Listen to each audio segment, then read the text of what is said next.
పోతున్నారట. ఏ ఊర్లో ఖాళీ ఉంది, ప్రతి ఊరిని కూడా అందరూ తీసేసుకున్నారు కదా, కనుక నువ్వన్నా ఉంచుకోమ్మా అని చెప్పేసి విజయవాడ కనకం చెప్తే మామూలుగా కైలాసంలో ఉంచేసుకుంటారు.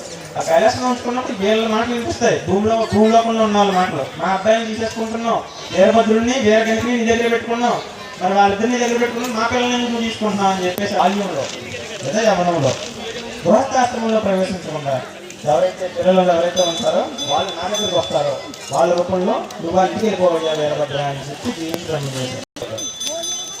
అదవుతుందమ్మా. ఆ రకంగా మనకి మన ఇంట్లో ఒక వీరబాబు వచ్చిస్తారు. వీరబాబు ఉంటే మంచిది, కావాలని కోరుకోకూడదు. రెండు అడిగి తేడా గమనించాలి. వీరబాబు ఉంటే మంచిది, కావాలని కోరుకోకూడదు. వీరభద్రుడు బోనం పోసుకుంటే ఇవన్నీ కూడా మనకి కొంచెం కవర్ అయిపోతూ ఉంటాయి అన్నమాట. అది సో ఈ రకంగా కనుక వీరభద్రుడు. సరే, వీరభద్రుడు వచ్చాడు. ఆయన మనం తల్లిదండ్రులుగా మన బాధ్యత మనం నిర్వర్తిస్తాం కదా, కనుక ఆయన కోసం ఒక దేవతని క్రియేట్ చేశారు. ఆవిడే భద్రకాళి అమ్మవారు. భద్రకాళి అమ్మవారు ఎప్పుడు కూడా మీకు ఇలా పట్టుకుని మామూలుగా ఉంటారమ్మ. భద్రకాళి అమ్మవారు చూడండి నుంచుని ఉంటుంది, ఆవిడ చేతికంగా ఉంటారు. వేరే గనికి వచ్చేటప్పటికి చేతిలో నిప్పులు కుంపడం ఉంటుంది. అది మనం కుకుంబర్ అనుకుని చెప్పి అన్నీ నేను వస్తాం. ఆవిడ నిప్పులు కుంపడుతూ ఉంటుంది ఎప్పుడు కూడా. వేరే గనికి నిప్పులు కుంపడం పట్టుకుని ఉంటుంది వేరే గనికి. రెండింటికి బొమ్మ అంటే చేసే వాళ్ళు అందరూ వెళ్ళిపోయారమ్మా.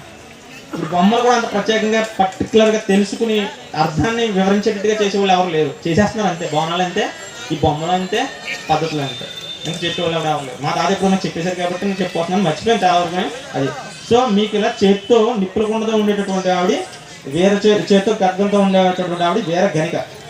మామూలుగా నుంచి ఇలా దండం పెడితే ఇలా దీవించే ఆవిడ భద్రకాళి. భద్రకాళిని ఇచ్చి వివాహం చేస్తూ ఉంటారు.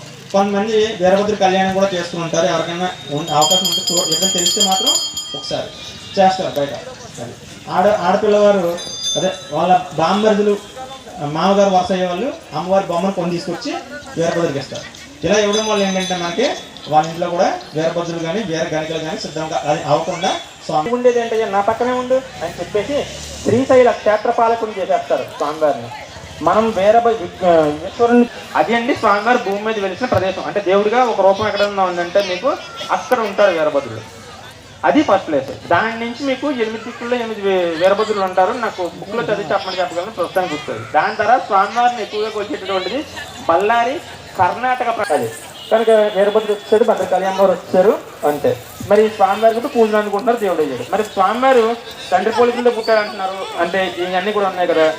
స్వామివారికి ఎందుకు మనం విభూతి పనులు ఎత్తుకోవాలి, ఇలాగ మనం ఫోటో పెట్టుకొచ్చారంటే స్వామివారు తండ్రి నుంచి వచ్చారు కాబట్టి, తండ్రి ఏ ఆకారం లింగాకారం కాబట్టి లింగాకార స్వరూపమైనటువంటి విభూతి పనులు పెట్టుకుంటున్నాం. మరి ఆయన నల్లరాయి కదా లింగాకారం, మరి తెలుపు ఎందుకు పెట్టుకుంటున్నాం అంటే తెలుపు ఏంటంటే చెప్తే చూసుకోండి, ఆవేశాన్ని తగ్గించేటటువంటి ఒకే ఒక వర్ణం ఏదైనా ఉందంటే శాతం అంటే తెలుపు. స్వామివారు ఎప్పుడు కోపంతో ఉంటారు కాబట్టి ఆయన మీద విభూతి పూసేసి ఆ విభూతితో స్వామివారిని కవర్ చేయడం ద్వారా మాత్రమే ఆయన